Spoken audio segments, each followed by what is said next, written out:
Have you ever been petting someone else's dog or even hugging another person, and suddenly your dog just appears out of nowhere?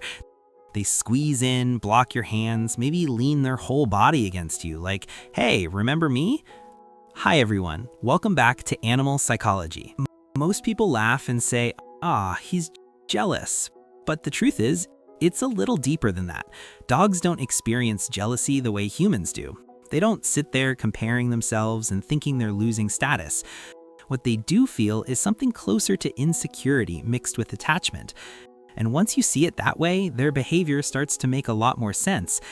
And I think that's where people misunderstand dogs the most. We project human emotions onto them because it feels familiar. But dogs live more in the moment.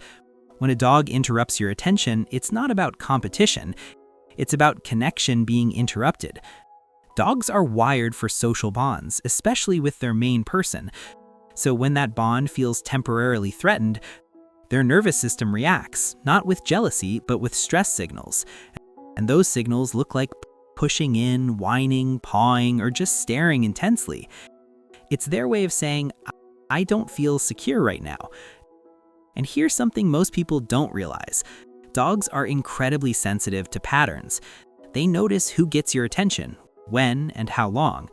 So if every night you sit on the couch and suddenly your phone gets more love than they do, or a new person enters the house, your dog isn't thinking, I hate them. They're thinking, my routine changed and I don't know what that means. That uncertainty is uncomfortable, and I honestly believe a lot of so-called jealousy is really just confusion plus attachment. I agree, and I want to add something important here. Dogs don't fake emotions. If they act clingy, anxious, or restless, it's real to them. But punishing that behavior or laughing it off can make it worse, because the dog learns, when I feel unsure, I don't get reassurance. That's why calmly acknowledging them matters so much, not by rewarding the pushy behavior, but by reinforcing safety before the insecurity shows up. And if you're listening and thinking, wow, my dog does this a lot, that's not a failure, it's information.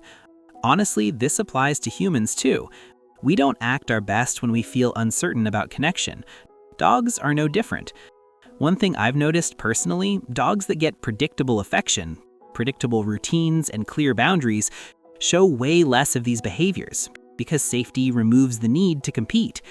If you're curious about your own dog's patterns, just start noticing when it happens. Not to fix it immediately, just to understand it. That awareness alone changes how you respond, and response matters more than correction. And let's talk about multiple dog households for a second. People always say, my dogs are jealous of each other, but most of the time it's about unclear structure. If dogs don't know what to expect, they fill in the gaps themselves, and that creates tension. Clear routines equal calm attention and separate bonding time. That's what actually reduces these behaviors.